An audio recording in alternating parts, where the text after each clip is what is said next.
Hello ladies and gentlemen, welcome back to the channel. If I sound a bit tired, it's because I basically scrapped an entire story I was going to tell. Just decided, not time to tell that story, it's time to tell another story.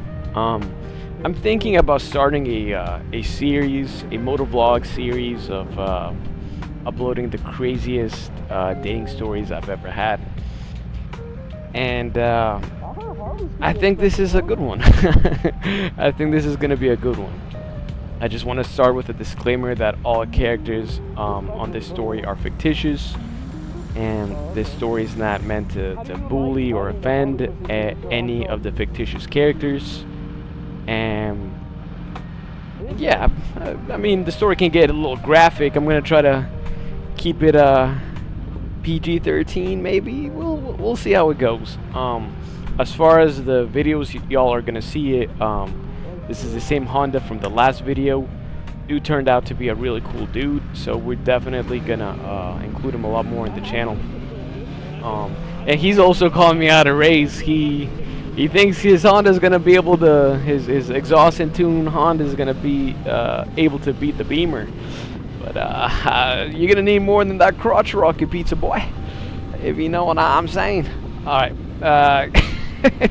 Getting back on the channel, getting back on this series. I believe we're gonna start it off with one of the craziest stories I've had. Now, I'm not gonna mention names, so any of the names I do mention, they're not their actual names, and they're not anywhere near their names. So just know that. All right, we're gonna start off with what would be an appropriate name for this girl? Let's go with April. I don't know why April, but I'm feeling like maybe because it's April and girls can be named April. So we're gonna go with April. Alright. The way I met April was through a dating app. And before you say it, most of the girls I've seriously dated were not from a dating app. As a matter of fact, only one real serious relationship I've had was from a dating app. The dating app to me has always been kind of like the protein shake in your diet. You should be getting most of your protein from chicken and rice and all this and that, and the protein shake is just like the supplement on top of that. I do not rely on dating apps to get that done, and not that I'm insecure about it, because they work. They fucking, anyone who says they don't, y'all are fucking tripping. They absolutely do. I've slayed more poontang off of dating apps than I have from in-person pickups. So if it doesn't work for you, buddy, you might just be cooked. Anyways, I met this girl off of the app, and every time you meet a girl off of the app, like fuck, almost every time there's always something, dude. There is always something. Whenever I hear motherfuckers say they've met their wife and shit off of the app, I'm like, dude, that is a massive red flag. Good lord, buddy. Good lord. Anyways, so April, I met her off of the app. She lived far away from the apartment I was staying with during that time, like 40 minutes away. And so it took me a while to basically agree to see her. I have to get pretty fucking desperate from not getting poontang enough to drive 40 minutes there and 40 minutes back, and then 40 minutes there and 40 minutes back to drop her off. Like, that's a lot of fucking driving, dude. I'm not sure if is enough for that, but anyways, one desperate fucking afternoon, I did go and pick her up, especially because it seemed like a sure thing. When the messages get spicy, it's a sure thing. So on a maybe, I don't know if I would have done the drive, but on a sure thing, I mean, fuck, let's do it. So I ended up driving to this fucking other city. I ended up picking the girl, and I would say on a rate of 1 to 10, 10, I can't say I've ever met a 10. Sydney Sweeney, I think she's extremely attractive. Even without makeup, I would give her an 8 solid, an 8.0 solid. So that should give you a scale of how attractive girls are. I don't think I can name a 9 from the top of my head. I really can't name a 9 from the top of my head, but if Sydney Sweeney's at 8, just know 5 is fucking bare average. 4 is below average. 6, you're cute. 7, you're really fucking cute. 8, you're model status. And 9 and 10, you're just fucking unrealistically perfect, which most people do not meet that qualification. Like, let's keep a bill. Anyways, I would say this girl was, if I'm being generous, a 5.5. If I'm being generous, there was nothing particularly spectacular about this girl, but she wasn't ugly. She was borderline cute. And again, my cute is, most of y'all fucking call your girlfriends a fucking 8 and 9, and when I look at them, I'm like, that ain't an 8 or 9, dude. That's a fucking 4. So again, I'm very picky about my ratings. I'm not clavicular, but I'm fucking picky about what really is objectively attractive and hot. And it's universally attractive and hot. It may be hot for you, but if it's not universally hot, then it's not. You know, this girl wasn't spectacular, and that's why, you know, I was really debating if the drive was worth it. Especially because I was already talking to other girls during the time, but fuck it. Fuck it. Whenever your other options cancel and you're in the mood, let's go pick this girl up. So I ended up picking her up. I noticed that, damn, girls are very good at taking pictures off of the app. On the app, she looked like a solid 6. In person, it was more of a 5.5. Which, again, disappointing, but whatever, you know. I'm still gonna get my fix. So I ended up taking her back to the crib. This girl, let's just say she liked to smoke. And I'm not talking about cigarettes or any hard drugs. She liked to smoke that ganja, that kush, that 420 kush. And all I want to say is this is a fictitious story, and nobody encourages drug use, even though it's a plant. Just saying, throwing it out there. So I knew that she wanted to partake in a certain activity. I'm not a huge fan on that activity, but I'm like, fuck it, I guess. And so we ended up going to a park by my crib. We ended up doing certain activities that I will never admit to on camera. And she wanted to head back to my crib, and I could just tell that she was in the mood to really get to it.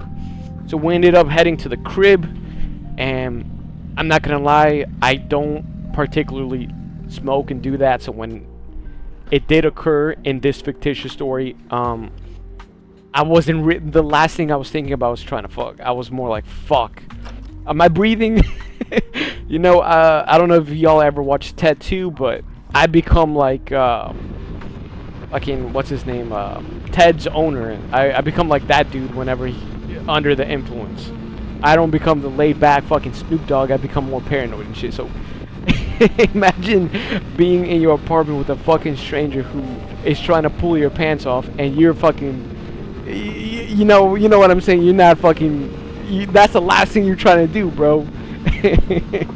So she was already trying to get down and dirty, dude. And I was just fucking like paranoid out of my mind. I had to come down from this, and it was awkward for a good minute. It was awkward because she could tell, like, what the fuck, this dude is acting mad weird. Like, I'm trying to fucking get railed by this nigga, and this dude is just.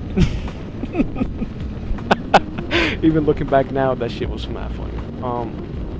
Anyways, I eventually did come back down to earth, and I knew that I had to make one hell of an impression, because by this point the girl has to be like mad disappointed, like, who the fuck is this dude? So I put in, man, your boy went to fucking town, dude. Like, I was a fucking Vietnam vet, and now I'm just fucking spraying, I'm praying, I'm fucking going to town, dude.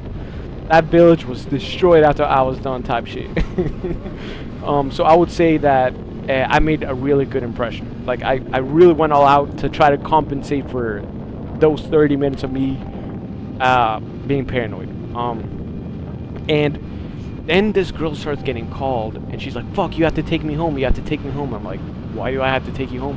She's like, my husband's getting home. But we're breaking up, I promise, we're splitting up. I'm like, oh shit, this girl's married, dude. There's nothing on the app that says she's married, dude. I'm like, alright, I'll take her home. And I didn't hear from that girl for like maybe 2 weeks, dude. Because I'm assuming like her husband already knows what kind of girl she was. I didn't yet because I just fucking met her, but I'll give you a spoiler alert. She really wasn't planning on breaking up with the husband. Anyways, she messaged me a couple weeks later apologizing, saying that it's a messy split up and whatnot, and she invited me over to her house. And so I went over to her house, and it was a nice house. It was a nice 2-story house, and apparently she had fucking kids. She had 2 kids with her husband, dude. And I get to her house, and she's like, "Do you want me to cook you dinner?" And I'm like, I mean, I could go for some food. I mean, I'm not gonna say no to food. Fuck it, I'm down. And so she starts cooking me dinner, and I'm basically talking and interacting with the 2 kids that are very young. They're like less than 5. They're less than 6. Fuck, I'm terrible with the kid ages. And I'm just thinking, like, damn, what the fuck did I get myself into? Like, this is another dude's kids in his house and shit. But they're breaking up. That's what she told me. Anyways, I ate, and then she took her kids to her bedroom and took me to her bedroom. And she wanted to get down and dirty. I'm like, dude, your kids are right fucking there, dude. Like, I feel mad uncomfortable. And then she fucking puts on a kid show. She's like, no, they're distracted with the kid show. I'm like, what the fuck are you talking about? Like, I can't pound out their fucking mom in front of them. I feel mad awkward. She's like, but they're too young, they don't give a fuck. Dude, if I tell you that it was awkward where little Timmy and Susie kept turning around when they heard their mom yelling her fucking heart out from getting fucking wrecked, like, it was mad awkward, yo. I can't emphasize how fucking awkward it was, dude. I mean, I still had to do my job, but god damn was that awkward, dude. And, you know, fuck me, dude. It's something that I told her, like, when I was leaving, because, I mean, I'm not going to be cuddling you all night, even though she wanted that. I mean, I'm going to head back home. I mean, I got my fix. I'm heading back home, babe. And I told her, look, this can't happen again. Like, I don't want to do that in front of them or near them, because it wasn't in front of them. Luckily, they were watching the show, but anytime it got fucking intense and loud, they were like, "Is this dude killing my mom, or what the fuck is going on over there?" And she was like, no, I still want to see you. I'm breaking up with my husband. I'll make sure that I put him in another room. Like, you know, let's not end this, especially because, like, man, you're like the only guy to make my cervix hurt, you know, like. And I mean, she knew how to gaslight me into staying. I felt like, oh yeah, dude, I got that big ass. She knew what she had to say to keep me in the loop. Anyways, that ended up happening several times until the last time I remember. I went to her crib. The same scenario. We would do something, and then we would start the fun activity. Her kids, fortunately, were no longer present. They were in another room. Thank God, dude. Fuck, was that awkward. And again, I gave her fix. I gave her what she was looking for. And then she received a call. And she received a call shortly after we finished. You know what I'm saying? Finished putting in that work. And she answers the call, and she's like, "Where the fuck are you?" He's like, "You know I'm at work, blah, blah, blah, blah, blah." "No, you're probably cheating on me with some other fucking whores." I'm like, wait a minute. She's accusing this motherfucker of cheating when she just got railed by me, and she's literally dripping my fucking babies, dude. And she's telling this dude where he's... I'm like, holy fuck. If I was that dude, I wouldn't be thinking that she just got fucking ravaged by a fucking dude. A big ass D. I wouldn't even be thinking about that dude. And she was accusing him of cheating and gaslighting. And I'm literally laying naked on this dude's bed in his house. I'm like, fucking hell, man. This is fucking dark, dude. And she hangs up, and I'm like traumatized by what I've heard, because she gaslit the fuck out of him when she's the one who's cheating on him. And by this point, it became fucking painfully obvious she's not really leaving him, dude. She's just cheating on him with me, and I'm the side dude. then she calls her homegirls, and she's like, look how attractive my man is, and she's showing me off to them. Because, you know, I was in fucking crazy fighting shape. I had abs and whatnot, and she was like, look how cute he is and shit. And I had a fresh cut, I had my fresh fade, I look good. And I'm like, damn, her friends knew that she was cheating on her fucking husband with me, dude. Like fucking hell, man. Fucking hell. She's here bragging about what she just got. She's here bragging about what I just did to her fucking friends, showing my naked fucking self off on camera and shit. I'm just like, what the fuck is going on, dude? I just ran into the Twilight Zone. I ended up leaving, getting my car. She's like, you have to go, right? Like, she knew the fucking ritual that I would leave not that long after, you know, putting in that work. And I'm getting in the car. I'm like, fucking hell, man. Like, this, like, fuck, it has to be morally wrong, right? Like, this can't be right. Shortly after that, during one of her appointments, her dick appointment, she canceled. And she canceled because, dude, the neighbors sold us out. They fucking told her husband that this loud ass fucking hot hatchback, with this dude keeps parking in their house and getting out and getting in with his wife. The neighbors ended up telling him that I was fucking, you know, coming over to his crib when he wasn't at work. And he ended up installing a bunch of security cameras around the house. And she was like, yeah, you can't come over here anymore. We can't do it like that. I'm gonna have to come over to your place whenever I can. I'm like, okay. Like, I ain't gonna lie. I should have cut it off then, but I was having fun too. I mean, fuck. I was having fuck, dude. It wasn't a bad experience. And then I received a call one day, because I was texting her phone, right? I was texting her like, when are you gonna come over and get this D? And I feel so bad, because all those dirty messages and shit, her husband must have found them at some point.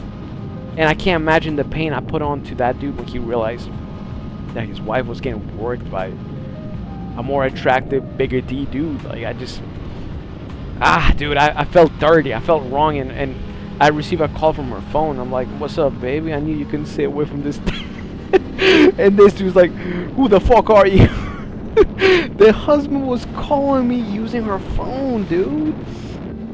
And fuck, dude, I was trying to fucking gaslight him into, oh, dude, I haven't seen your wife in over a year and shit. And man, dude, man, oh man, oh man, the husband was mad. He wasn't trying to catch a fade though. And this, he wasn't like another husband that ended up wanting to catch a fade with me. Fuck, but that's a story for another time. Like I said, I got some good ass stories to lace you up on, but moral of the story in this one, the husband tried to interrogate me to admit that I was, you know, that his wife was getting her back broken by me, and at least once a week, when he was at work. But you know, at some point he's like, if you think you're the only dude she's cheating on me with, you're wrong. And that's the point when I'm like, you know what, you're right. I'm fucking foolish to believe that I'm the only dude who's tearing up her walls. Odds are she is seeing other dudes, because I can only satisfy her primal needs. Like, I know she's getting fucking satisfaction from the D, but I can't satisfy her emotionally, because I'm not fucking sitting there cuddling her or texting her I love you and shit. I'm the dude that she calls to get her fix, to get fucking worked. I'm not the dude she calls for dates. I'm not the dude she calls for emotional support. I'm sure she has another poor sucker who's taking her out to dinner, and then she's kissing him on the cheek saying maybe next time, and then calling me after this dude takes her out to dinner to get worked. That's the role I was playing, dude. And after that, I called it quits with this girl. I told her, look, this is getting too dark for me. It's getting too intense. I like you. I fuck with you. You told me you were gonna break up with your husband and shit, but obviously you got a lot of shit going on. I'm not trying to beat up that poor dude for when I'm in the fault. I'm in the wrong. By this point, the situation is clear. I know what I'm doing is wrong. I know that I am the side dude, and I'm I just refuse to continue that little role. And so I called it quits with her. She handled it like a champ because, again, I'm sure she has other dudes hitting her up. But I didn't block her. Again, I only block girls that I never want to see again. Basically, if I block you, I never want to see you again. So I didn't block her. I kind of left it open in case. I'll leave it open in the grapevine. And she's reached out a couple times trying to get dick down, but I moved on from that. So thanks to this situation, I would end up facing karma of my own. I would end up eventually knowing what it's like to get cheated on. So I would say, man, be careful what you do out there, because it can and will come back to bite you in the ass. I now have a pretty strict rule about not sleeping with other dudes' wives. There's only one girl I know that I might break the rule for at this point in time for that. But that's simply because, dude, that's another separate story. That's gonna be another separate story. All I'm saying is that I wouldn't do that again. The karma is just too real, dude. So, ladies and gentlemen, this has been my fucked up story. I hope you enjoyed. I have so many fucking stories to tell you, because again, I've seen it all. I've lived a lot, dude. I've done a lot. A lot of great stories to come. I might include more videos to this series. This might be one and done, or it might be a proper series. I'm not sure. And ladies and gentlemen, I'll leave y'all with some food for thought. If you're married or in a relationship and shit, my biggest advice is don't think it can't happen to you. Don't think your girl is some special fucking unicorn and no, she would never do this, she would never leave me, she'd never do that. Like, you're a fucking fool if you believe that. And I had a buddy of mine recently go through a fucking divorce, and I told him long before that divorce was a thing, like, be very careful about fucking pillow talking with your girl, doing this, doing that, doing this with a girl. That's when things go wrong. He's like, no, my girl's a unicorn, she would never do that. And sure enough, yeah, he just reinforced my own fucking beliefs. And again, that ain't a diss to homeboy's girl or him. I love that dude. That's like my best fucking friend on the bike. I'm just saying, he reinforced my beliefs that I've gained from a lot of experience. So if you're married and or a girlfriend, whatever, don't think for a damn second this story that you just heard can't happen to you. I do believe there's a formula to maximize your chances of retaining the girl. I would say it's very easy to get a girl in society. It's almost brain dead to get a girl, but it's actually a lot more difficult to keep a girl than to get a girl, in my opinion. Keeping a girl is the hard part. So I might come out with more videos on this series, or talking about how to keep a girl or female nature. I don't know. Stay tuned. Ladies and gentlemen, this has been your host with the most, signing out. If you have any ideas of any series you want me to talk or anything fun, let me know.